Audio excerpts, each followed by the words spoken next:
Good morning everyone. आज हम JEE advance 2015 का ग्रेविटेशन का पीवाईक्यू करने वाले हैं। This PYQ has repeated many times and it is one of the most important which you should do. This is the language, ठीक है। And अब ये मेरा डायग्राम है। मैं लैंग्वेज तो नहीं क्रैक करूंगा, बट आपको डायग्राम से समझा दूंगा question and then we will solve it numerically. Okay, यहाँ पे एक स्फेरिकल मास है m, जिसको फिक्स कर दिया गया है on this point. Okay, so this will not move under the gravitation attraction और field of these two masses. ठीक है, ये फिक्स्ड है, ये मूव नहीं करेगा। ठीक है, फिक्स्ड मास है। अब यहाँ पे एक रॉड का यूज करा गया है। रॉड इज मासलेस, ठीक, मासलेस आप लिखा है वहां पे, मासलेस है रॉड के दोनों एंड्स पर m मास की बॉडीज को अटैच कर दिया गया है। दोनों बॉडीज इक्वल है, दोनों बॉडीज का मास इक्वल है। पॉइंट मासेस है, point masses on the either side of the rod. ठीक है, then rod in the length, इसकी रॉड की लेंथ l है एंड इस point centre of the sphere से इस वाले m मास का डिस्टेंस r है, जैसे कि आप देख सकते हैं। ठीक है, now there is expression given in the question r equals to 3l। ये जो r है ये 3l के इक्वल है। ठीक है, ये अपनी म्यूचुअल ग्रेविटेशन अट्रैक्शन में मूव करेंगे। There is no other external force. ठीक है, ठीक है, ये मास m है, ये मास m, छोटे m है। ठीक है, द टेंशन। अब क्वेश्चन को ध्यान से समझिए। क्वेश्चन पूछ रहा है जब रॉड के अंदर टेंशन 0 होगी तब इस एक्सप्रेशन की वैल्यू क्या होगी, या बेसिकली इस k की क्या वैल्यू होगी। बेसिकली हमें m, big M and small m का रिलेशन बताना है एंड फिर कंपेयर करके k की वैल्यू पुट कर देनी है। ठीक है, इंपॉर्टेंट क्या है, कंडीशन क्या गई है, the tension in the rod is 0 for this expression. k की वैल्यू हमें पूछी गई है। अब नोट करिए, अब बच्चे क्या करते हैं, दे see this mass, they say if tension will be 0 then, if tension will be 0 then ये इसको अट्रैक्ट करेगा, ये इसको अट्रैक्ट करेगा, एक्सीलरेशन 0। ऐसा नहीं होता। ठीक है, या कुछ बच्चे ऐसा भी करते हैं, वो कहते हैं कि इसका gravitation force towards spherical body and इस पर जो ग्रेविटेशन फोर्स लग रहा है टुवर्ड्स दिस, ये जब इक्वल होगा तो टेंशन एक्ट नहीं करेगी। अगर ऐसा हो रहा होता ना, खुद सोचो, अगर इस पर इधर की तरफ जो फोर्स लग रहा है और इधर की तरफ जो फोर्स लग रहा है वो इक्वल होता, तब क्या मैं कह सकता हूँ न्यूटन के थर्ड लॉ से इस वाले मास पर भी इधर की तरफ इस बॉडी के कारण इतना ही फोर्स लगता एंड इस वाले के कारण कुछ और फोर्स लगता, तो यहाँ पे तो रिजल्टेंट आ जाता एंड यहाँ पे एक्सीलरेशन 0 हो रही है जैसे तुम लोग कह रहे हो, यहाँ पे फोर्स आ रहा है, ये तो कॉन्ट्रडिक्ट कर जाती ना। तो इसका करेक्ट सेटअप क्या होगा, क्योंकि बॉडी रिगिड है या सेटअप रिगिड है, तो जो एक्सीलरेशन इस मास की है वही एक्सीलरेशन इस मास की है। ठीक है, दोनों के मासेस की एक्सीलरेशन सेम रहनी चाहिए। अब इसको सॉल्व करने से पहले आपको समझना पड़ेगा टेंशन का मेन वर्क क्या है। टेंशन का काम होता है, specially in the rod, that it prevents one body accelerating faster than the other. मतलब अगर सपोज ये बॉडी ए से इधर मूव कर रही है, ए एक्सीलरेशन से, तो ये बॉडी भी ए से मूव करे। क्यों मूव करे, रिगिड है, रिगिड सेटअप है, कनेक्टेड सेटअप है। मतलब एवरी पॉइंट पर अगर इसकी एक्सीलरेशन ए है तो इस वाले पॉइंट की भी इधर ए हो, इस वाली की भी ए हो, इस वाली की भी ए हो, इसकी भी, इसकी भी, इसकी भी, सबकी ए हो। अगर नहीं हो रही तो tension will act, tension variable होगी, tension will not be a constant value, tension variable होगी और वेरिएबल टेंशन ये ए फोर्स या ए एक्सीलरेशन आपका इंश्योर करेगी। ठीक है, ठीक है, ठीक है। तो प्राइमरी कंडीशन क्या है, ए शुड बी सेम। ठीक है, अब मैं क्वेश्चन इरेज कर दूंगा, लेकिन उससे पहले मैं गिवन डेटा लिख देता हूँ यहाँ पे। Given, okay, m mass of sphere, ये मैं गिवन लिख रहा हूँ बस अंडरस्टैंडिंग के लिए, बाकी मैं सॉल्व करूँगा प्रॉपर। ठीक है, l, या मैं एक काम करता हूँ डायग्राम को रहने देता हूँ। ठीक है, डायग्राम को रहने देते, क्वेश्चन को मिटा देते हैं, काम करते हैं, ये रिलेशन लिख लेते हैं, m इक्वल्स टू के बाय 288m, ये। ठीक है, बस।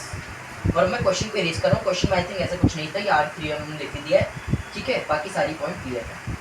तो अब हम क्वेश्चन को इरेज कर देते हैं ताकि हमारे पास जगह हो जाए और उस क्वेश्चन को सॉल्व करना है। ओके, मैं डायग्राम को, I am not erasing diagram, so that we can understand the question and its solution. Okay, ठीक है. अब प्राइमरी कंडीशन क्या बताई थी मैंने, दोनों का ए सेम रहना चाहिए. ठीक है. सो अगर मैं एम मास की बॉडी की बात करूँ, इस वाली बॉडी की बात कर रहा हूँ मैं, इस पर इसकी एक्सीलरेशन अगर ए रहनी चाहिए, इस पर कितना फोर्स होगा, एम ए. ठीक है. कई बच्चे इसको जीरो कर देते हैं, जीरो मत करना, मैं फिर समझा रहा हूँ. इधर की तरफ फोर्स है, इसके कारण इधर की तरफ फोर्स है, ड्यू टू दिस ये फोर्स, ये वाला फोर्स ही इस पर लगेगा, इधर की तरफ, इस पर इधर भी फोर्स लगेगा. तो यहाँ तो एक्सीलरेशन नॉन जीरो है, यहाँ पर एक्सीलरेशन जीरो हो जाएगी, तो ये मत करना. ठीक है. ठीक है. हमें क्या कंडीशन बनानी है, दोनों की एक्सीलरेशन सेम हो जाए, ए इक्वल हो जाए. ये रिजिड बॉडी कंस्ट्रेंट है, या एनएलएम में भी पढ़ोगे, ये एनएलएम या रोटेशन के अंदर आता है, ये रिजिड बॉडी कंस्ट्रेंट. ठीक है. इसका acceleration towards this M A. अब इसको एक्सीलरेशन कौन देगा, इसको एक्सीलरेशन देगा इसका फोर्स, दिस फोर्स, एंड क्योंकि हम टेंशन जीरो कर रहे हैं, तो टेंशन विल बी जीरो. सो अगर मैं इसका एफबीडी बनाऊं या उसकी इक्वेशन लिखूं एनएलएम वाली, so it will be G M r square is the distance between these two. Remember Newton's shell theorem, when there is a sphere we can replace the whole body at as a point mass at the center of mass of this spherical body. इसके centre पे m मास की मैं point बना सकता हूँ, and उस point का इसके साथ डिस्टेंस कितना होगा, 3l, इनके बीच का डिस्टेंस. ठीक है. ठीक है. तो उसका स्क्वायर करोगे आप, r स्क्वायर होता है, फॉर्मूला तो याद होगा. ये फोर्स किधर लगेगा, इस तरफ लगेगा, इस पे एक इधर भी फोर्स लगेगा, हाँ इधर भी फोर्स लगेगा. क्योंकि अपोजिट डायरेक्शन में है तो मैं माइनस पुट कर सकता हूँ.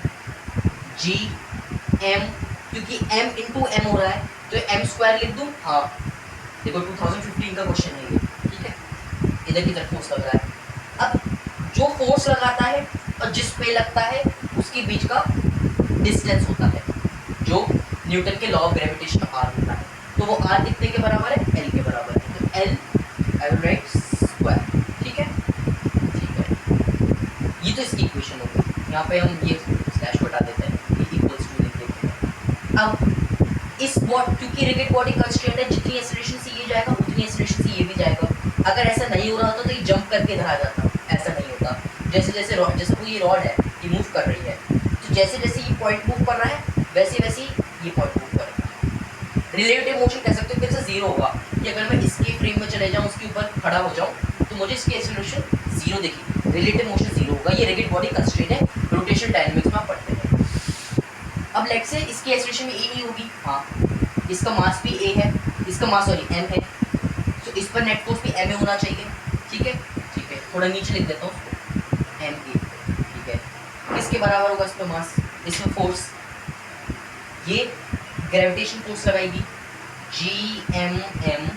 डिस्टेंस कितना है दोनों के बीच, 3l तो ये है एंड l ये है, तो 4l का square 16l square. Plus plus क्यों आया, ये वाली बॉडी भी इधर फोर्स लगा रही है, ये वाली भी इधर फोर्स लगा रही है, दोनों का फोर्स डायरेक्शन सेम है. ये कितने फोर्स लगाएगी, जी सेम मास है तो m स्क्वायर कर दिया मैंने, इनके बीच का डिस्टेंस l स्क्वायर. ठीक है. अब नोट करो, नोट करो, ये भी सेम, ये भी सेम, तो ये भी सेम, ये भी सेम, ये भी सेम, ये भी सेम. तो क्या मैं लिख सकता हूँ, क्या मैं लिख सकता हूँ, G M M 9l square minus G M square l square equals to G M M 60l square and plus G M square L square.